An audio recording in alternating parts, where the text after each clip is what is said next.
Las bendiciones.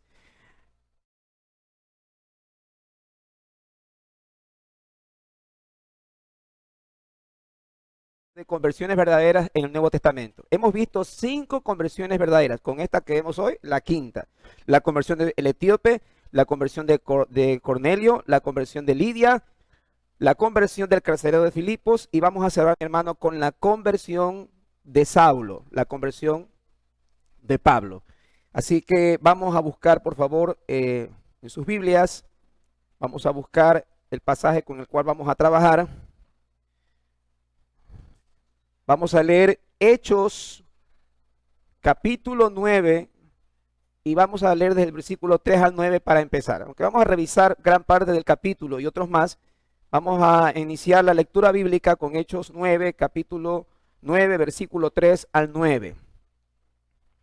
Amén. Dice así la escritura: Mas yendo por el camino, aconteció que al llegar cerca de Damasco, repentinamente le rodeó un resplandor de luz del cielo, y cayendo en tierra, oyó una voz que le decía: Saulo, Saulo, ¿por qué me persigues? Él dijo: ¿Quién eres, Señor? Y le dijo: Yo soy Jesús, a quien tú persigues. Dura cosa te es dar coces contra el aguijón. Él, temblando y temeroso, dijo: Señor, ¿qué quieres que yo haga?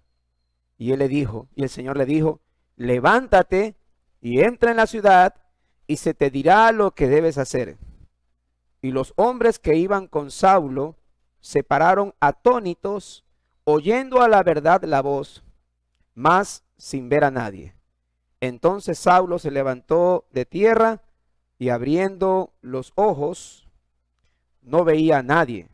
Así que, llevándole por la mano, le metieron en Damasco, donde estuvo 3 días sin ver, y no comió ni bebió. Vamos a empezar con una oración, mis hermanos.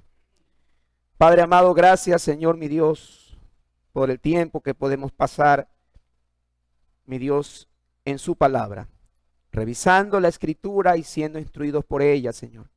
Permítanos entenderla con claridad, permítame expresarla, Señor, con claridad también. Y que usted haga, Señor, la obra, Padre, abriendo los corazones y quitando todo velo, Señor, que nos impida crecer en la fe, Señor. Oramos, mi Señor amado, para que usted haga su obra poderosa, Señor, en el corazón de cada uno de aquellos que son, Señor, llamados para vida eterna. Gracias por todo, Padre Celestial. Amén. Bien, mis hermanos. Recuerde que el propósito de revisar estas conversiones no es otra cosa que encontrar puntos que nos permitan clarificar entre varias cosas. Primero, poder evaluar una conversión. Saber si las personas que asisten a una iglesia local sencillamente son o asistentes o son miembros. Otro punto también es que nos permite evaluar nuestra propia conversión. Nos permite saber si nosotros estamos caminando en la voluntad de Dios o tal vez necesitamos alguna exhortación de parte de la Escritura. Bien, he dejado la conversión de Saulo para el final y vamos a revisarla en 3 puntos, ¿no? Antes de su encuentro con Jesús, su encuentro propiamente con Cristo, con Jesús, y después de su encuentro con Jesús, y al final unas conclusiones. Y al mismo vamos a ir revisando la escritura a medida que vamos avanzando. Bien, antes de su encuentro con Jesús. Primeramente, es interesante que Lucas, el autor de Hechos, narra en 3 capítulos la conversión de Saulo. Hechos 9, Hechos 22 y Hechos 26. Va a estar, o sea, es notorio para Lucas que no es generalmente, él no hace tanto énfasis en dar muchos detalles. En esta ocasión tenemos 3 capítulos donde se ve la conversión del apóstol Pablo. Y bueno, vamos a ver quién era Saulo de Tarso. Vamos para eso a Hechos capítulo 22, versículo 3 al 5, y luego revisamos Hechos capítulo 26. Vamos con Hechos 22, del 3 al 5. Hechos 22, del 3 al 5. Dice aquí la escritura: yo de cierto soy judío, nacido en Tarso de Cilicia, pero criado en esta ciudad, instruido a los pies de Gamaliel, estrictamente conforme a la ley de nuestros padres, celoso de Dios como lo sois todos vosotros. Perseguía yo este camino hasta la muerte, prendiendo y entregando en cárceles a hombres y a mujeres. Como el sumo sacerdote también me es testigo, y todos los ancianos, de quienes recibí cartas para los hermanos, y fui a Damasco para traer presos a Jerusalén, también a los que estaban allí, para que fuesen castigados. Vamos a revisar ahora 26. El 26, versículo 10, Hechos capítulo 26, versículo 10 y 11. Dice así la escritura: lo cual también hice en Jerusalén. Yo encerré en cárceles a muchos de los santos, habiendo recibido poderes de los principales sacerdotes, y cuando los mataron, yo di mi voto. Y muchas veces, castigándolos en todas las sinagogas, los forcé a blasfemar, y enfurecido sobremanera contra ellos, los perseguí hasta en las ciudades extranjeras. Bueno, tenemos realmente la vida de alguien que no era precisamente, como decimos, el ángel guardián de los cristianos, sino alguien que los adversaba duramente y con un carácter muy fuerte. Tengo un comentario aquí que dice lo siguiente, un comentario bíblico. Pablo era judío y nunca lo olvidaba. En algunos pasajes él repite que era hebreo de hebreos. Era de Tarso, una gran ciudad y uno de los grandes puertos del Mediterráneo, en la desembocadura del río Sino, y al final de la carretera que venía del lejano Éufrates a través de toda Asia Menor. Era una de las grandes ciudades universitarias del mundo antiguo. Pablo era un rabino, educado a los pies de Gamaliel, a los pies, es decir, en la escuela de aquel Gamaliel que había sido la gloria de la ley y que había muerto hacia cosa de unos 5 años.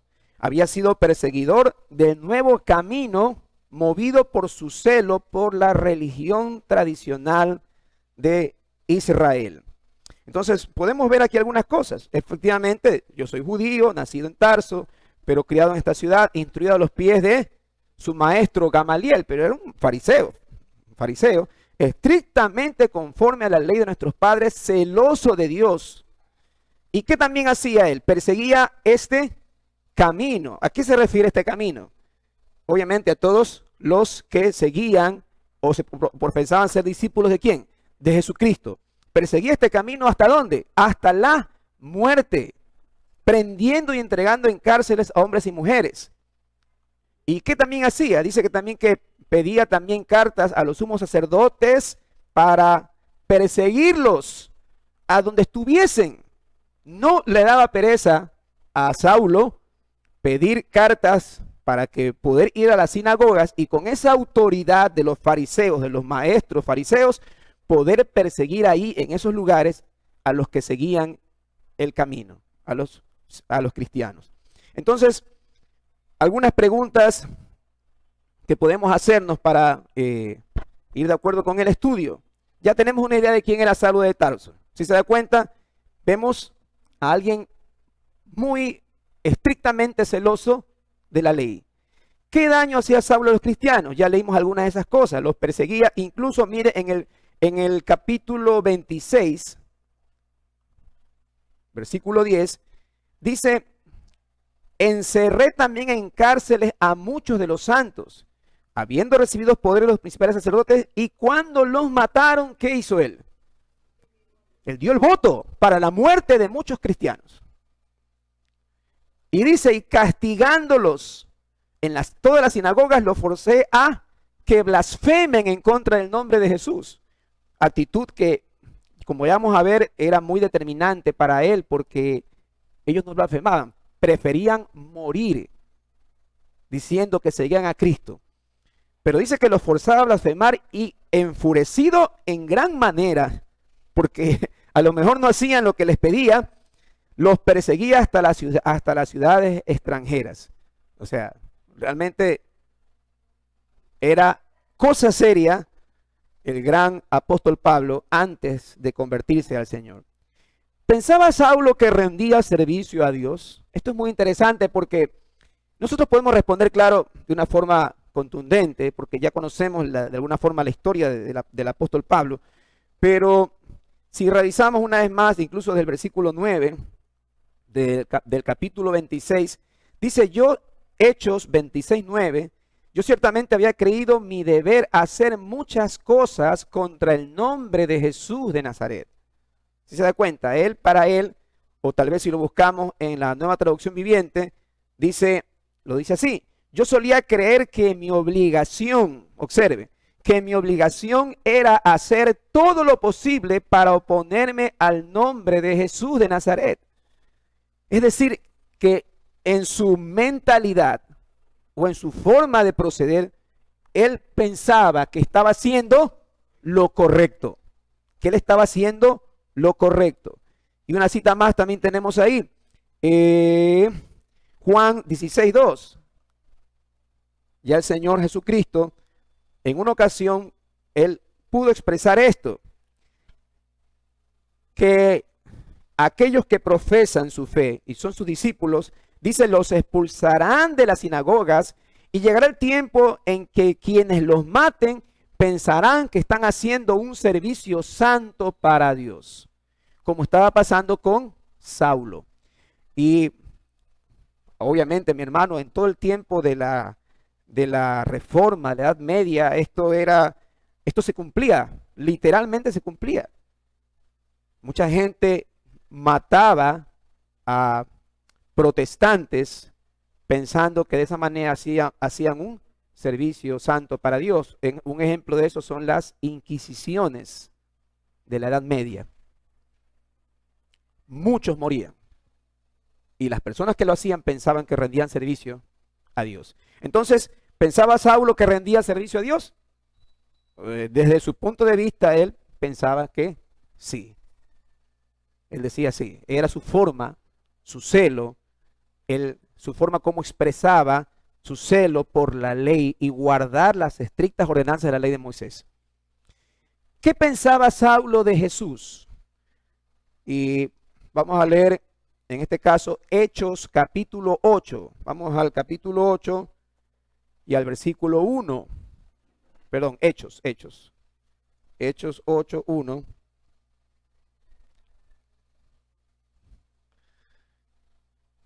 Este pasaje previo a la muerte de Esteban. Dice así, Hechos capítulo 8, versículo 1. Saulo fue uno de los testigos y estuvo totalmente de acuerdo con el asesinato de Esteban. Voy a leer mejor la versión Reina Valera, que es la que tenemos todos. Dice, y Saulo consentía en su muerte. En aquel día hubo una gran persecución contra la iglesia que estaba en Jerusalén, y todos fueron esparcidos por las tierras de Judea y Samaria, salvo los apóstoles. Y hombres piadosos llevaron a enterrar a Esteban e hicieron gran llanto sobre él. Y Saulo asolaba la iglesia y, entrando casa por casa, arrastraba a hombres y a mujeres y los entregaba en la cárcel. Previo a este pasaje está la muerte, como les decía, del primer mártir de la iglesia, Esteban. Y obviamente a la respuesta, ¿qué pensaba Saulo de Jesús? Tengo un comentario aquí que nos va a ayudar de alguna manera a poder tener una idea. Dice, para Saulo, Jesús de Nazaret no podía ser el Mesías anunciado por los profetas. Su posición social, su trayectoria y su doctrina no se ajustaban en absoluto con la idea que él tenía acerca del Mesías. Pero el argumento definitivo que desmontaba esta hipótesis es que Jesús había sido crucificado. Un Mesías crucificado era una contradicción de términos. Ya no era tanto si había sido justo condenarle a morir en la cruz. Lo realmente importante para Pablo es que alguien que había sido colgado en un madero estaba bajo la maldición de Dios tal como lo explicaban las Escrituras. Quiere decir, mis hermanos, ¿qué pensaba entonces? ¿Qué pensaba Saulo con respecto a Jesús? Que era un impostor, que era un impostor. Aún, como les acabamos de ver en la muerte de Esteban, ¿qué es lo que hace él? Él da el voto, él autoriza de alguna manera la muerte de Esteban, porque Esteban estaba hablando de quién, de la revelación de Jesús, de lo que las Escrituras cumplían, de lo que las Escrituras hablaban del cumplimiento de las profecías en referente a el Mesías, a Cristo. Entonces, para Saulo era un impostor. No, en el pensamiento de Saulo no podía ser que ese hombre sea el Mesías. No podía entender él, no podía. ¿Cómo puede ser posible que alguien muera en una cruz? Dice este comentario, si en la cruz mueren ¿quiénes? Todos aquellos que son malditos. Entonces, es interesante esto. Y ahora vamos a ver otra pregunta. ¿Qué tan religioso era Saulo? ¿Qué piensan ustedes? ¿Qué tan religioso era Saulo? Vamos a Filipenses, capítulo 3, versículo 6. Él mismo expresa y dice de sí mismo, en cuanto a celo, perseguidor de la ley, en cuanto a la justicia que es en la ley, irreprensible. ¿Qué tan religioso era Saulo? Era extremadamente religioso.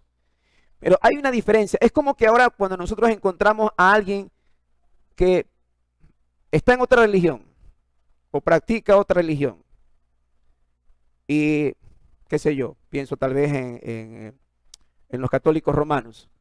Usted se da cuenta que hay muchos católicos romanos que realmente no viven lo que dicen, pero en cambio hay otros que son extremadamente seguidores de su religión católica.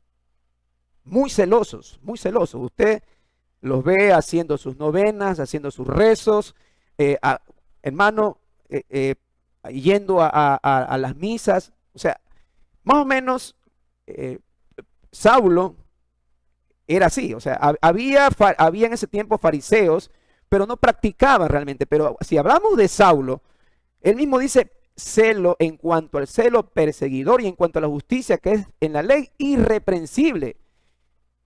Guardaba todas las ordenanzas, era muy minucioso, muy detallista, entonces era extremadamente religioso, era muy religioso.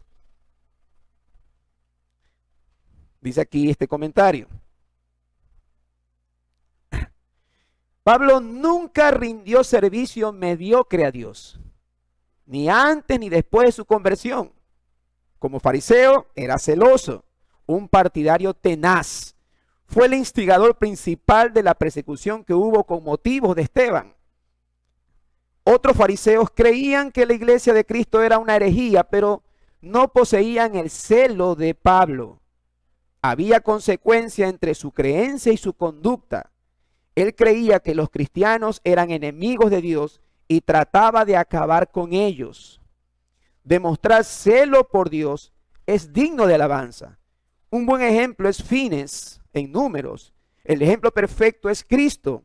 Sin embargo, el celo por una causa falsa es inútil y mortal. Así fue el celo de Saulo de Tarso. Gracias a Dios fue convertido y demostró el mismo celo por la causa de Cristo. Y es la gran verdad. ¿De qué sirve ser tan estrictamente seguidor de una religión que va en contra de la palabra de Dios o no va de acuerdo a las Escrituras, si a la final lo que hace es llevar un camino de muerte? Pablo, yo creo que podría ser, si lo tuviéramos aquí con esa mentalidad, fuera muy detallista en cuanto a las cosas que debemos hacer. Era un celo muy extremadamente muy marcado, pero inútil, vano y mortal si no tiene la causa enfocada en quién, en la cruz. Amén.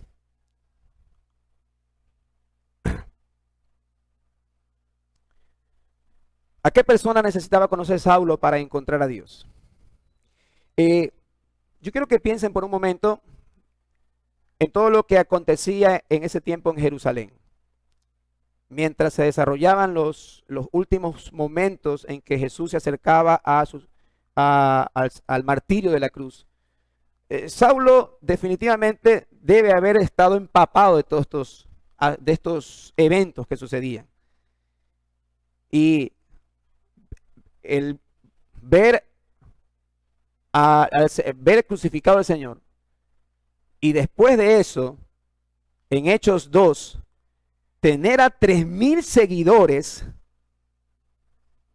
que son bautizados por el Espíritu Santo después del discurso de Pedro, y ver cómo esa iglesia crecía y aumentaba en número, tiene que haber hecho en él, haber causado un querer de alguna forma tratar de detener todo este asunto. Y definitivamente la persona que necesitaba conocer Saulo era a Jesús. Pero usted cree que así como está Saulo, de esa forma como él estaba procediendo, como él estaba manifestando ese celo y esa rigidez en cuanto a su ley, ¿qué podía pensar de ver los testimonios de las personas y los cristianos con respecto a Cristo? Ahora, esta pregunta también nos pone con un punto que debemos notar. Escuche esto, por favor. Nosotros muchas veces decimos que efectivamente alguien en estas condiciones necesita conocer a Dios, necesita encontrar a Cristo, necesita conocer el camino de la salvación. Pero no olvidemos, mi hermano, ya vamos a trabajar en este punto, que si Dios tiene que hacer algo, porque las cosas de Dios son cosas espirituales. No olvide eso. Y para poder discernirlas, Dios tiene que hacer algo. Porque nosotros cuando preguntamos esto, muchas veces tendemos a pensar que Saulo sencillamente necesitaba conocer a Cristo. Pero de alguna forma, con todos los eventos que se estaban dando en Jerusalén, ya conocía a Cristo. Ya conocía la obra de la iglesia, ya conocía la iglesia que estaba en Jerusalén. Ya había ese conocimiento de Jesús y su obra y los cristianos y los creyentes. Pero eso no bastaba. Algo tenía que suceder.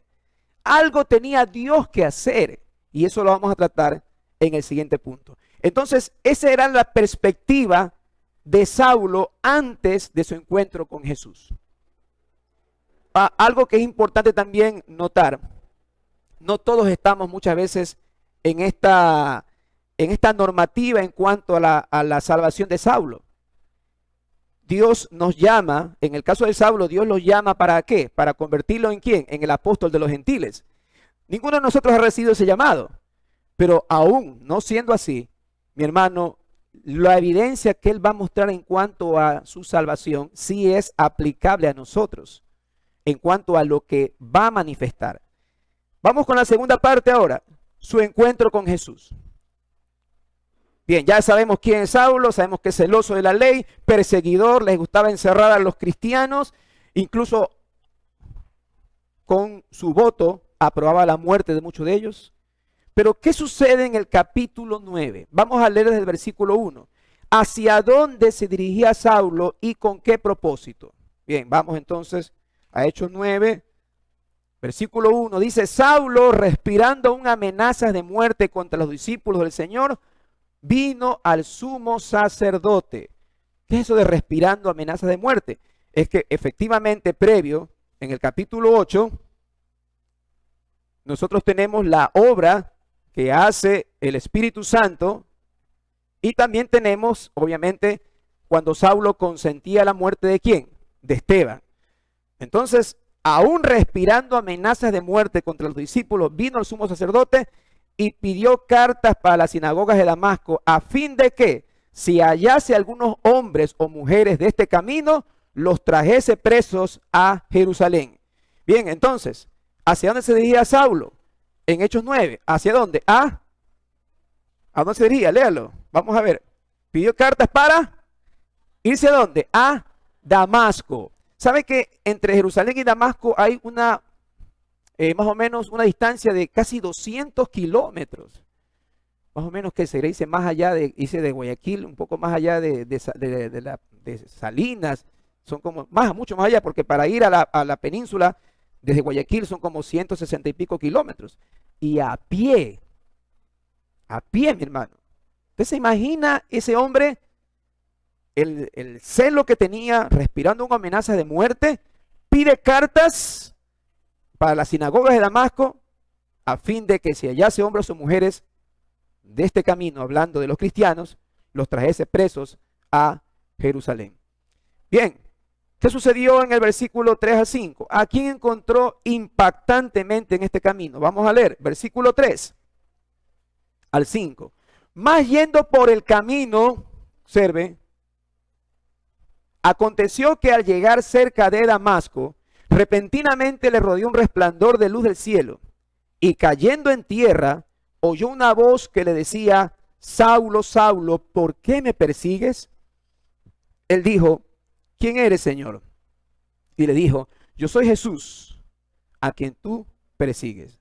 Dura cosa te es dar coces contra el aguijón. Bien, ¿a quién se encuentra de una manera repentina? ¿Se encuentra con quién? Con Jesús. ¿Usted se da cuenta aquí? Él le dijo: ¿quién eres, Señor? Yo soy Jesús, a quien tú persigues. Y vamos a un poquito profundizar en esto. ¿Quién buscaba a quién? ¿Saulo a Jesús o Jesús a Saulo? La escritura nos enseña, mi hermano, vamos a revisar unos pasajes, Romanos 5:8.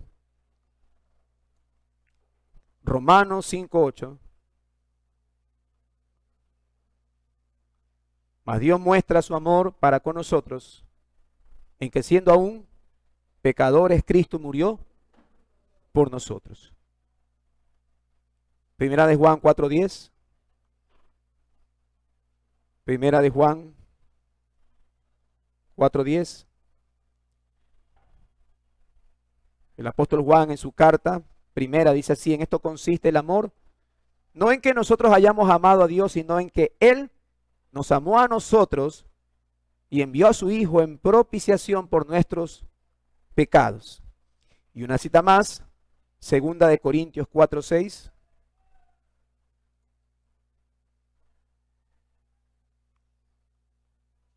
Porque Dios, que mandó que de las tinieblas resplandeciese la luz, es el que resplandeció nuestros corazones para iluminación del conocimiento de la gloria de Dios en la faz de Jesucristo. Nosotros vemos por la escritura, mi hermano, que quien busca al pecador es Dios. Y Pablo, reconocía que él es uno de los primeros en disfrutar la gracia de Dios, por lo injusto que había sido su vida, por la forma como procedió, incluso siguiendo a los mismos cristianos y llevándolos a la muerte.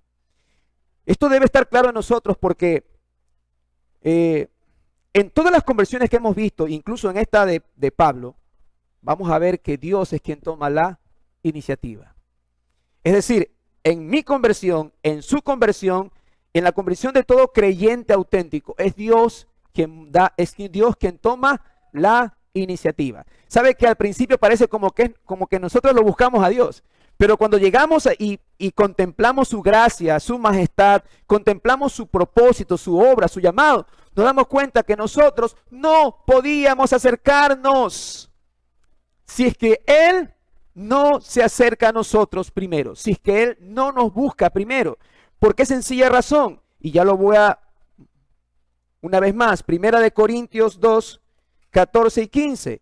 ¿Qué sucede con todos aquellos que no conocían o que no tenían ese encuentro con Dios? Dice: el hombre natural no percibe las cosas que son del Espíritu de Dios, porque son locura y no las puede entender, porque se han de discernir espiritualmente. Mi hermano, para que podamos haber entendido los propósitos y la obra que el Señor quiere en nuestra vida, es porque Él tiene que habernos buscado primero y haber hecho en nosotros ese nuevo nacimiento, para que de esa manera podamos entender. No es que nosotros lo buscamos porque bueno, podríamos decir, Saulo, muy letrado de la ley, celoso de la ley, estrictamente guardaba las cosas de la ley, así que a lo mejor Dios vio eso en él y dijo, él me va a servir.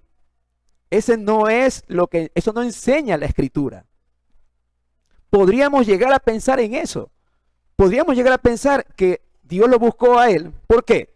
Porque era alguien que conocía o tenía un conocimiento amplio de estas cosas. Pero la verdad que no es así.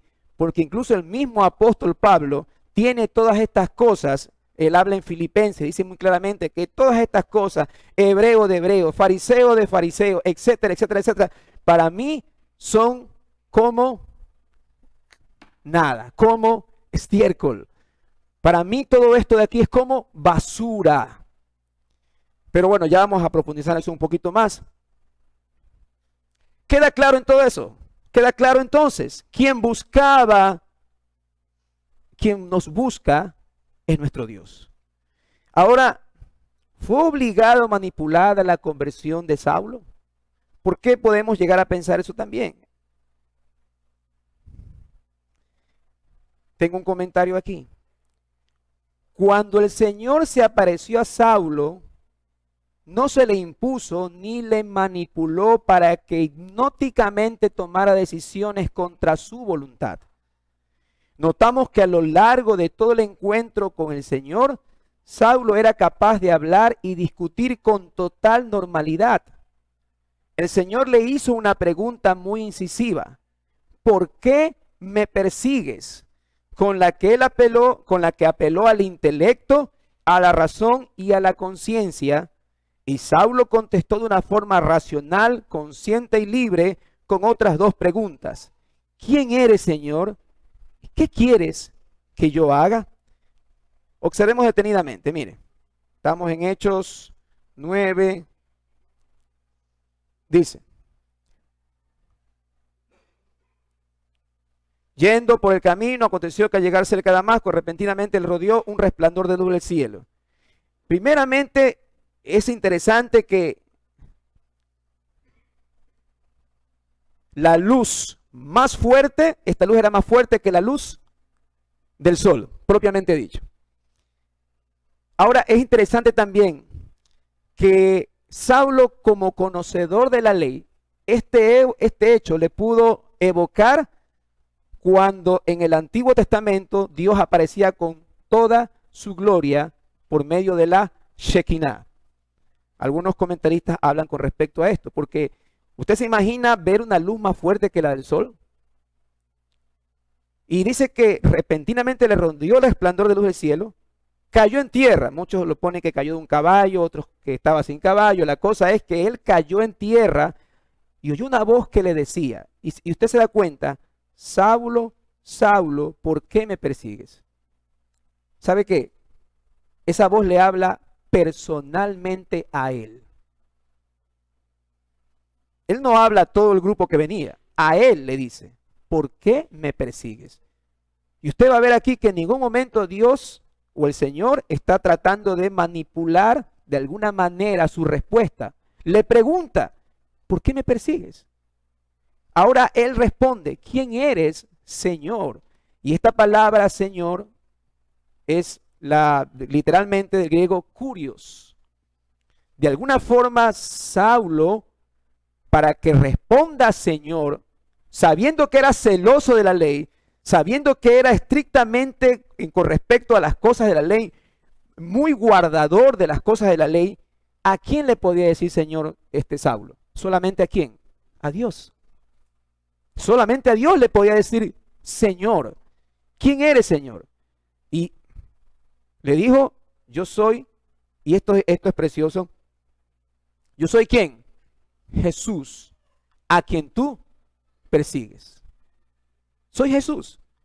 Recuerde, Saulo, cómo venía, cómo salió de ahí para Damasco, cómo salió enfurecido por todo lo que los cristianos, el camino y todo lo que estaba pasando.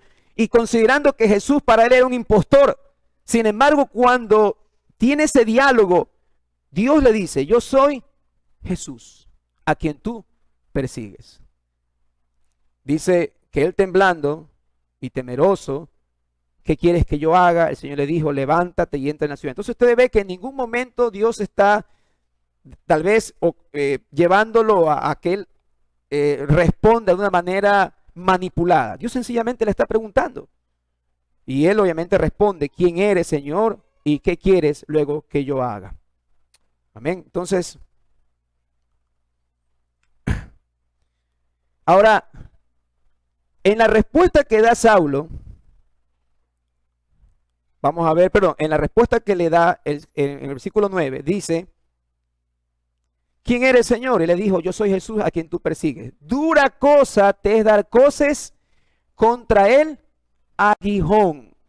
Más o menos, ¿qué quiere decir esto culturalmente?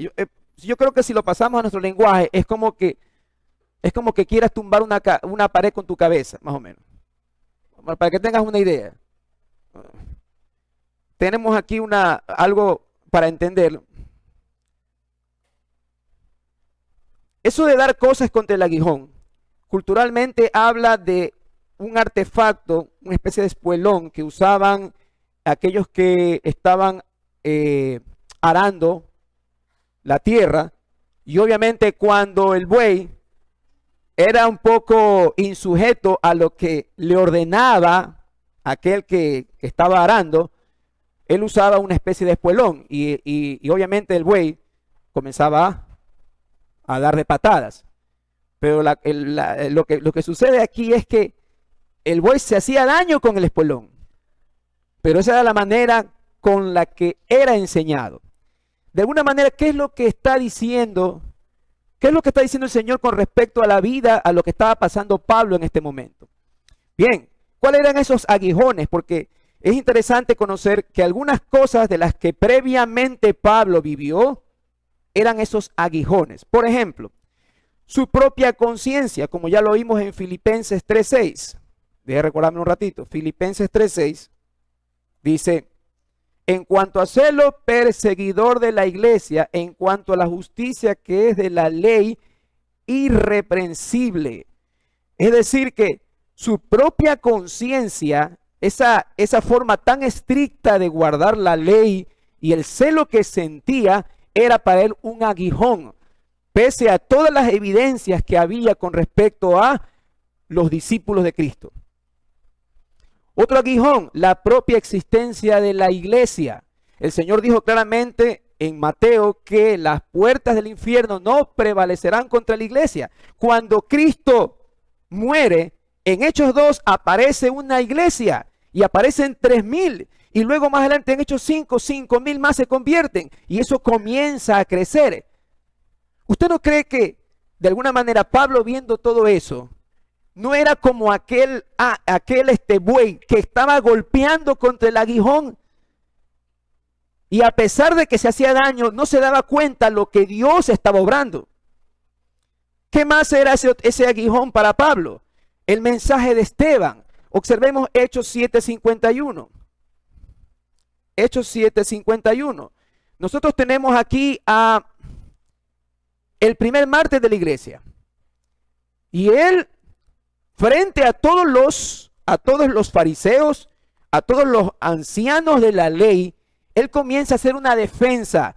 Y en todo el capítulo 7, hermano, es un resumen precioso de toda la obra de Dios en su pueblo Israel. Pero en el versículo 51, y sabe que Pablo estaba aquí presente, Esteban les dice, Hechos 7:51, ¿qué les dice? Ustedes que son duros de cerviz, incircuncisos de corazón y de oídos, vosotros siempre resistís al Espíritu Santo como vuestros padres, así también vosotros. ¿A cuál de los profetas no persiguieron vuestros padres y mataron a los que anunciaron de antemano la venida del justo, de quien vosotros ahora habéis sido entregadores y matadores? Vosotros que recibisteis la ley por disposición de ángeles y no la guardasteis.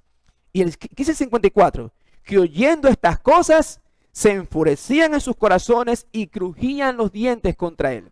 Previo a lo que está sucediendo cuando ya tiene que salir Pablo a Damasco, se está dando esta situación. Y Esteban, llevado por el Espíritu Santo, ¿qué es lo que hace? ¿Cómo les llama a todos aquellos fariseos, y entre los cuales estaba Pablo? Duros e incircuncisos de corazón.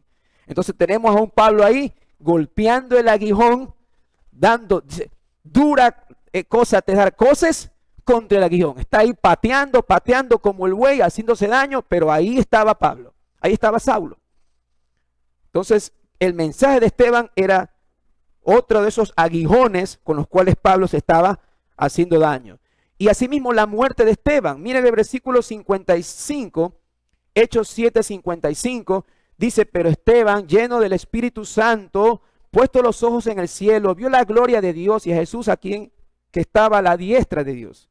Y dijo, él lo habla, y todos están escuchando: he aquí, veo los cielos abiertos y al Hijo del Hombre que está a la diestra de Dios. Y ellos, ¿qué hacían ellos? Dando grandes voces. Los que estaban ahí, todos aquellos fariseos, maestros de la ley, todos esos ancianos de la ley, dando grandes voces, se taparon los oídos y arremetieron a una contra él. Y echándole fuera de la ciudad, lo apedrearon, y los testigos pusieron sus ropas a los pies de un joven que se llamaba Saulo. Otra evidencia más. Pero él seguía dando cosas contra el aguijón.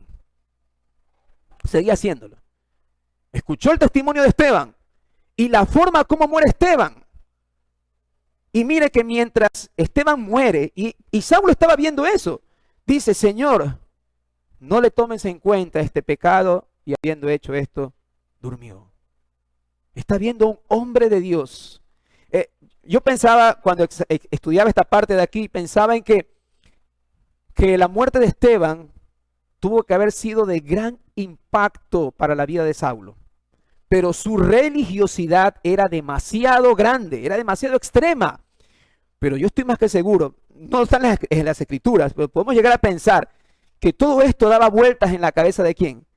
De Saulo. Estaba ahí, viendo la forma como este hombre moría, viendo lo que pasaba. Él decía: pero veo a Dios y veo al Señor sentado a su derecha. Todo eso ahí. Pero Saulo seguía dando cosas contra el aguijón. La actitud de los cristianos que perseguía era otra de esos aguijones. Así como Esteban murió, muchos, dice que él los obligaba a blasfemar el nombre de Cristo. ¿Y qué hacían los cristianos? No lo hacían, preferían morir, preferían ser llevados a la cárcel. Todo esto lo podía él ver, pero él seguía ciego por su religión. Él seguía ciego por guardar una ley que no lo iba a salvar. ¿Se me ayudan con eso? Otro de los aguijones es el testimonio de Jesús de Nazaret. Así como les indiqué en un principio, Saulo tiene que haber estado al tanto de todo lo que pasaba con respecto a Jesús de Nazaret la última semana que estuvo en Jerusalén. Él tenía que haber conocido todo lo que pasaba con respecto a él. Y aún así, a pesar del testimonio de Jesús, a pesar de sus enseñanzas, a pesar de ver la obra en sus discípulos, Saulo seguía extremadamente guardando celo por una religión que no le iba a salvar, dando cosas contra el aguijón. Esos eran los aguijones con los que Pablo se hacía daño. Yo creo que tal vez alguno de nosotros fue extremadamente religioso. No sé si podemos ser extremadamente religiosos. Y pensar que lo que Saulo podía hacer, así que lo que pasaba con Saulo, lo podía él salvar. Pero la verdad es que no era así. Ahora, ese fue su encuentro con Jesús. Vamos a ver qué pasó después de su encuentro con Jesús. Bien, y esta es la parte que a nosotros nos interesa mucho en cuanto a lo que debe manifestar una conversión auténtica. Una conversión auténtica. Bien, vamos a Hechos 9, 6, 7. Hechos 9, 6, 7. En el 5 ya lo que hemos visto. Pablo, dura cosa te dar cosas contra el aguijón. Versículo 6. Él temblando y temeroso dijo, Señor, ¿qué quieres que yo haga? Él temblando, ¿qué quieres que yo haga? El Señor le dijo, levántate y entra en la ciudad y se te dirá lo que debes hacer. Y los hombres que iban con Saulo se pararon atónitos, oyendo a la verdad la voz, mas sin ver a nadie. Bien. ¿Cómo tenemos antes de este pasaje, de este versículo a Saulo? ¿Y cómo lo tenemos después? ¿Cómo venía él? Respirando amenazas, enfurecido, con una autoridad para las sinagogas de Damasco, altivo. ¿Y cómo usted lo puede ver en este versículo? Léalo. Temblando y temeroso, dijo, Señor, ¿qué quieres que yo haga? Ya no vemos a ese hombre enfurecido, resentido, tal vez, con esa actitud, sino que ante la gloria que le fue manifestada, él lo que hace es postrarse y temblar. Yo creo que las convicciones de Saulo en ese momento, cuando el Señor le dice, ¿quién eres, Señor? Yo soy Jesús a quien tú persigues. ¿Te imaginas haber vivido, tal vez no ha pasado con muchos, haber vivido por una causa tantos años, toda tu vida, y de un momento a otro aparezca aquel a quien tú pensabas que servía para decirte, ¿por qué me persigues?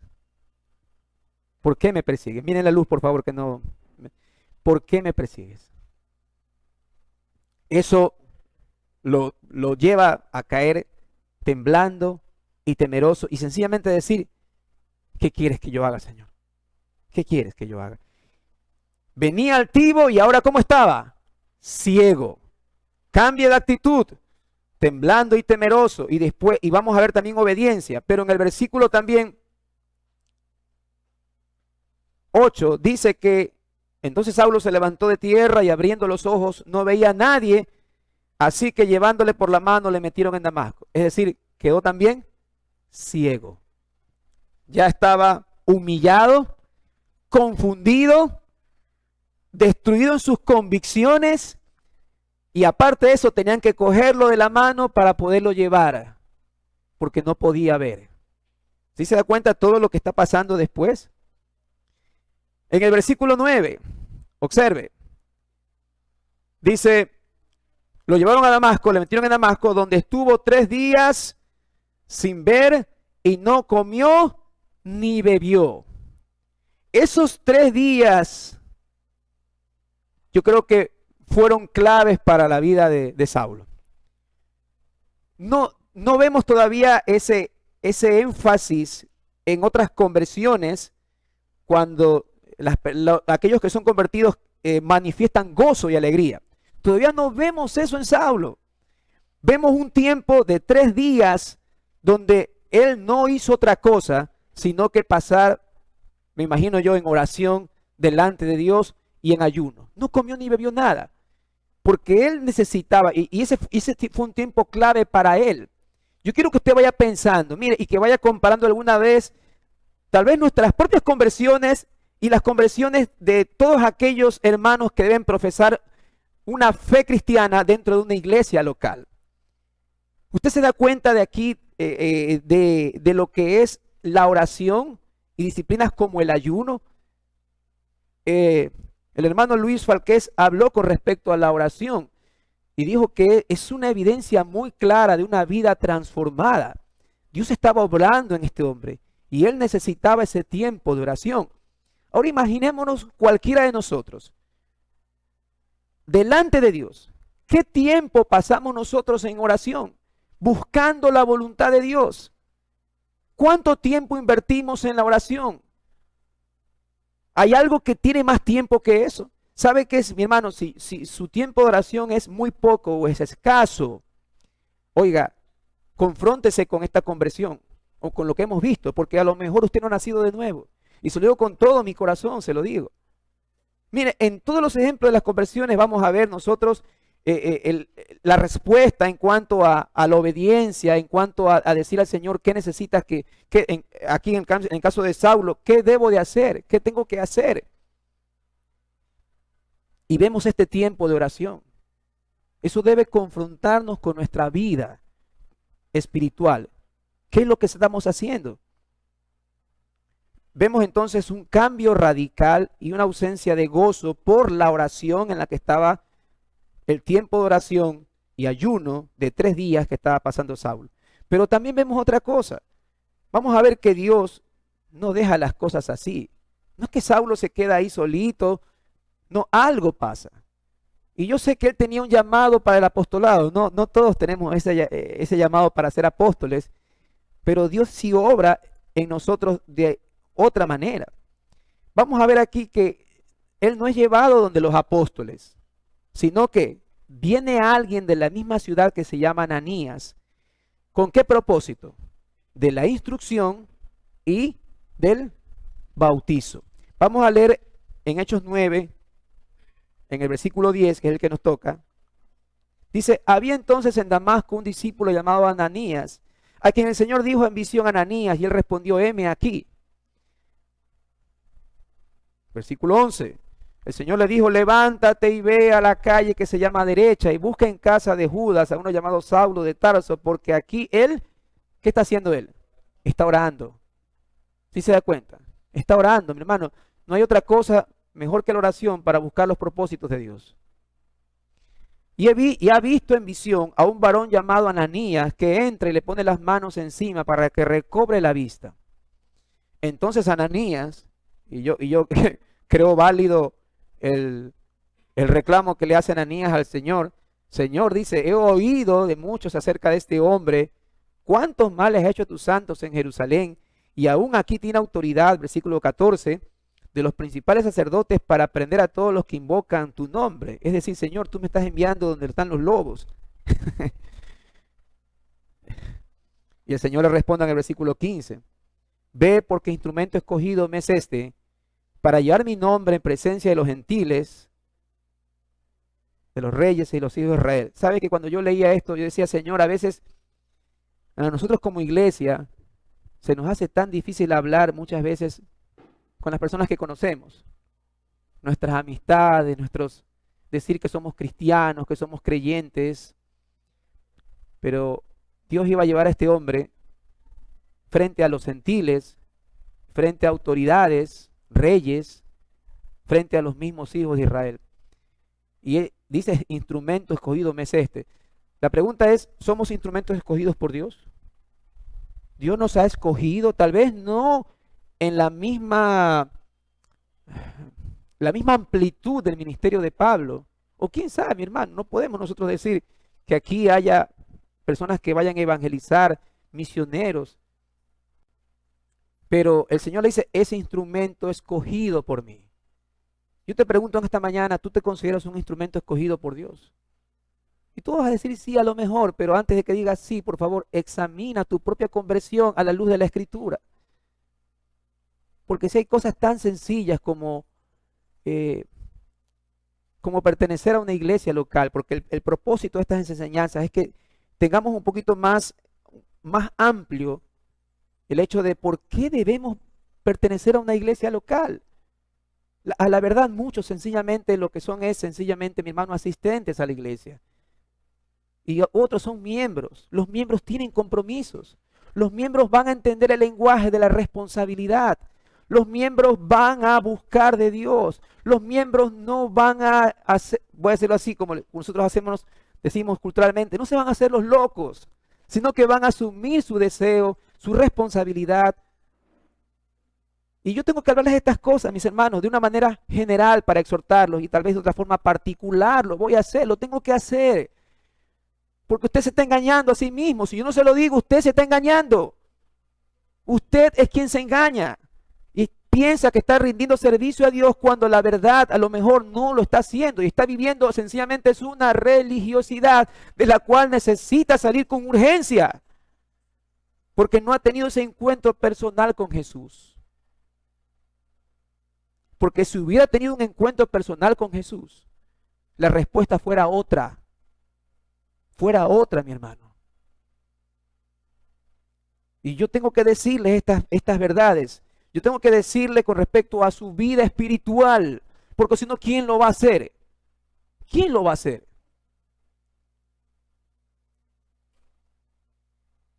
Yo puedo decir, Señor, yo soy un instrumento escogido por ti.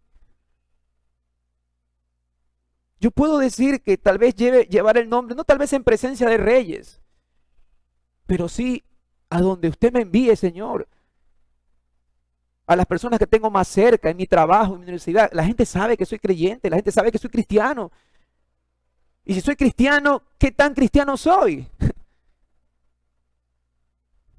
Ayer nos sorprendíamos porque estábamos con alguien que encontraba y nos encontramos con otra persona que asistía hace años a esta iglesia, muchos años atrás, y él se sorprendía porque él es cristiano, decía, sí, él es cristiano, pero es tremendo, dice, es un tremendo mujeriego.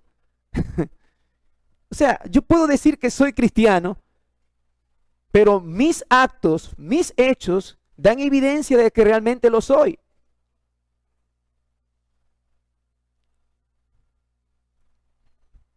Y le dice en el 16, le dice, porque yo le mostraré cuánto me es necesario padecer por mi nombre.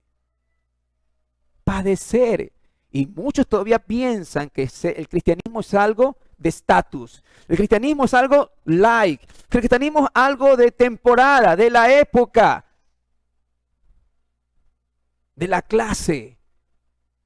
Cuando el cristianismo realmente habla de padecer por el nombre de Cristo Jesús y tener que ser vituperados, señalados, aborrecidos. Porque nosotros tenemos que hablarle a otros de lo espiritual. Y el natural no va a entender las cosas espirituales a menos que Dios haga esa obra. Pero si nosotros no hablamos, ¿cómo entonces se va a dar eso? ¿Cómo se va a dar eso? Y a veces estamos más metidos en cosas vanas, en cosas absurdas, y no damos cuenta de lo que Dios quiere hacer con nosotros. Sí, somos instrumentos de Dios, pero estamos pensando muchas veces en cosas ridículas, en cosas que no tienen sentido, fijándonos en detalles vanos. Si realmente queremos ser una iglesia local bíblica, entonces vamos a tener que comenzar a hacer la obra de Dios tal cual como Él nos las hace. Él nos las manda a hacer. Yo desde aquí, desde mi parte, desde aquí, desde el púlpito, yo tendré que hacer mi parte con cada uno de ustedes. El día viernes que estuvimos reunidos con varios grupos de pastores y tuvimos un tiempo para conversar, unos 3 minutitos cada uno, yo decía, ¿qué es lo que Dios ha hecho? Dios nos ha, en mi caso cuando hablé, Dios nos ha respondido porque se dio lo de la ordenación. ¿Y qué es lo siguiente que va a venir? La membresía de la iglesia. Porque yo necesito saber con quién debo trabajar, a quién debo pastorear, quién se va a dejar enseñar, quién va a aprender de la confesión de fe, quién va a venir al discipulado, quién va a ver ese cuadrito que está ahí y va a decir, uy, qué bonito. Y sabe que a mí me enoja cuando alguien dice, yo le pregunto a alguien, ¿y cómo te pareció la enseñanza? ¿Cómo te pareció el culto? Muy bonito. Sí, esto no se trata de que sea bonito. Esto se trata de que sea algo impactante para tu vida, de tal manera que tú respondas y digas, sí, hacía mal esto, ahora lo quiero hacer mejor para Dios. Estaba equivocado en esto, ahora lo voy a hacer mejor. Son pequeñas cosas. Yo le decía a los varones, con los que compartí la otra vez, mis hermanos, si en lo poco somos fieles, sobre muchos Dios nos va a poner. Pero necesitamos entender esas cositas básicas del Evangelio. A veces esperamos un llamado pomposo con bombos y platillos, pero Dios a lo mejor quiere que hagas algo muy pequeño, pero que lo hagas bien. Y una de esas cosas es que puedas venir y discipularte.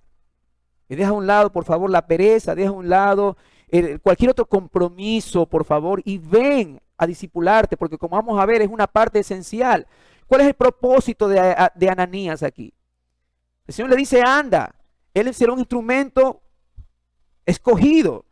Y dice, y va a tener que padecer. Yo le mostraré cuánto le es necesario padecer por mi nombre.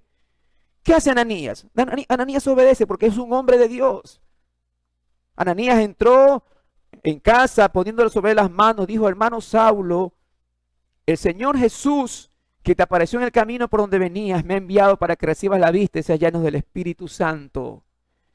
Imagínate a Saulo orando esos 3 días, confundido, buscando dirección del Señor, viendo que toda su vida religiosa se ha venido abajo. Después del encuentro con Jesús, y él pensaba que estaba haciendo algo favorable cuando se da cuenta que estaba yendo en contra de la voluntad de Dios, de que estaba persiguiendo a Jesús.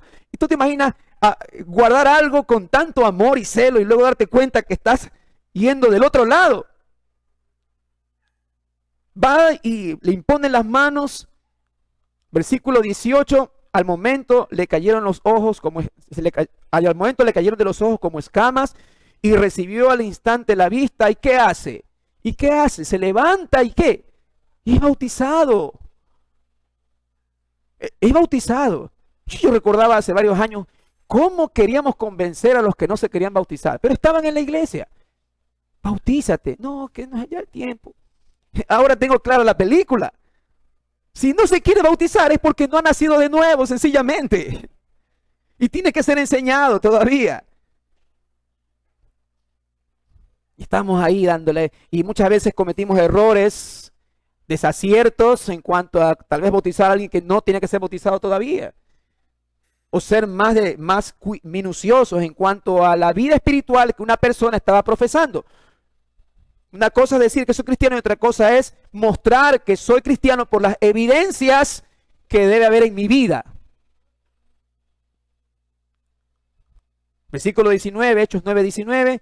Y habiendo tomado alimento, recobró fuerzas y estuvo Saulo por algunos días con los discípulos que estaban en Damasco. Y esto es otra parte interesante así. Hay una nueva relación ¿con quién? Con la iglesia. ¿Tú te imaginas a alguien que se convierta al Señor y no quiera saber nada de los hermanitos? Y eso a nosotros en nuestra vida cristiana. Uy, venimos a la iglesia, pero yo, pastor, si usted se pasa de las 2:30, yo me salgo volando porque tengo muchos compromisos. Solamente te sientes contento con sentarte, escuchar, participar de las alabanzas, pero apenas y ni siquiera termina el culto, sino que medio acaba la oración, termina y ¡pum! Sales volando. Eso es algo que se da en las iglesias cristianas locales.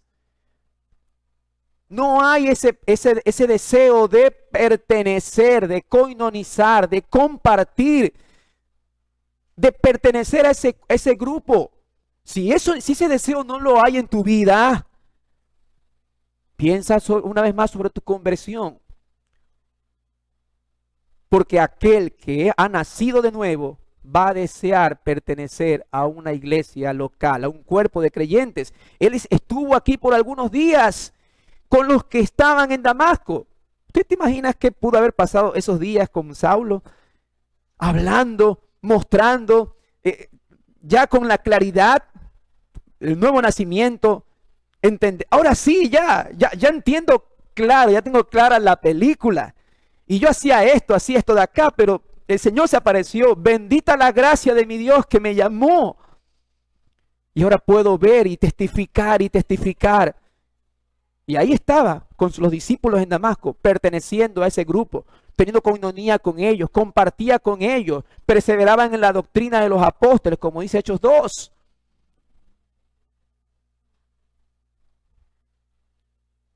Y también había una nueva responsabilidad hacia el mundo. Y eso habla de testimonio.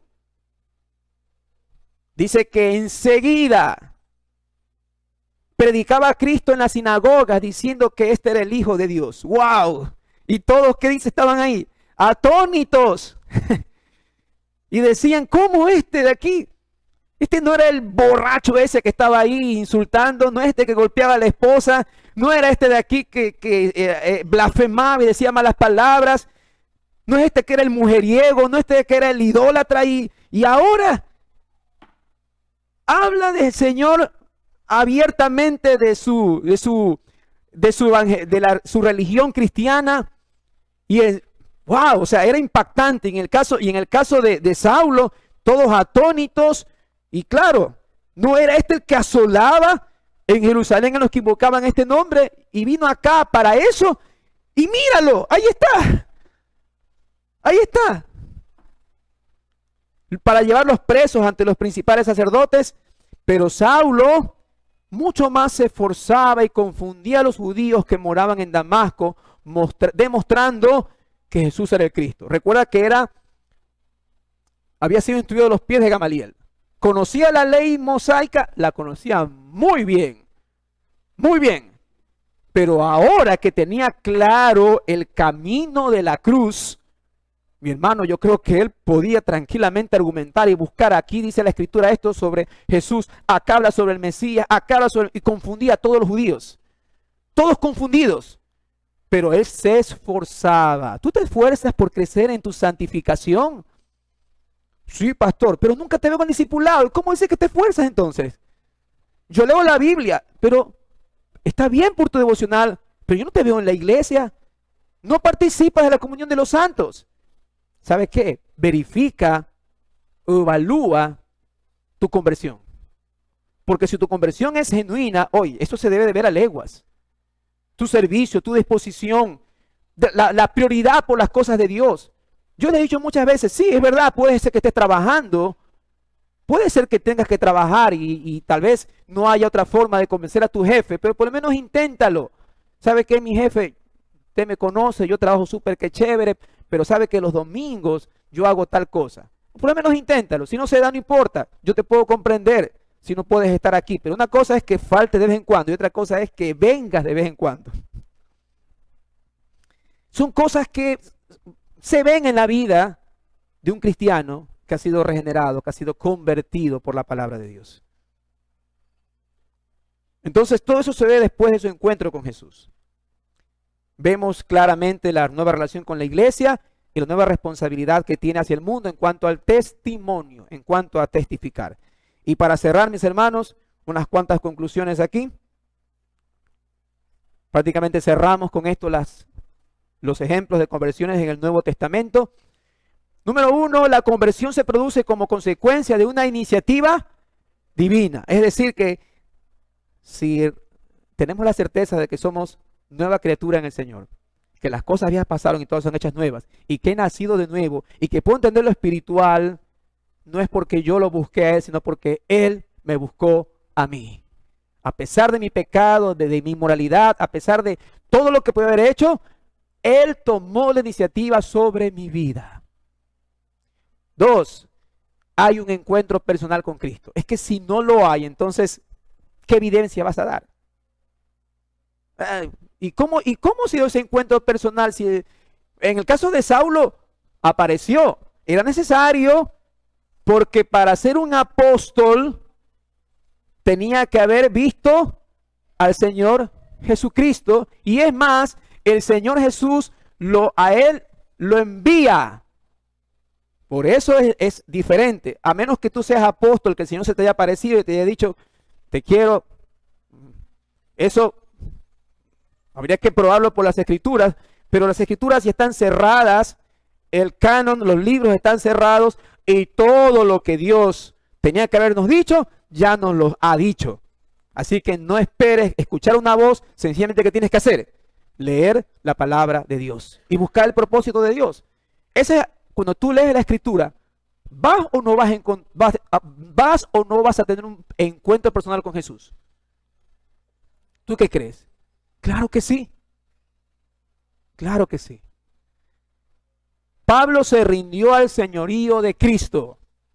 Venía respirando amenazas, la ira, el fastidio, queriendo anular a los cristianos, quitarlos de la faz de la tierra.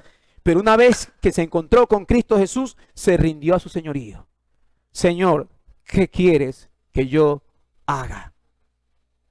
Amén. Y tú lo puedes decir muy sencillo. Mi hermano, mi querido pastor, ¿qué necesita que yo haga en esta obra local? Mira, te lo estoy poniendo como una aplicación directa y práctica a tu vida.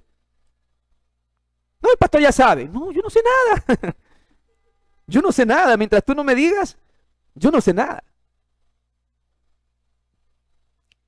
Punto 4, perdón, vemos el importante lugar que ocupa el cuerpo de Cristo en el proceso de la conversión.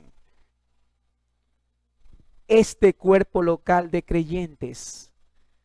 Si tú todavía piensas que estar aquí y compartir con los hermanos es algo pesado y con desazón, te sientes obligado, una vez más, evalúa tu conversión. Porque, como dice el Salmo, qué bueno es, tan bueno y tan es habitar los hermanos juntos en armonía. Cuán bueno y tan glorioso es habitar los hermanos juntos en armonía. ¿Ven? Y punto 5, aunque la conversión de Saulo es individual, no es individualista. ¿Qué quiero decir con esto?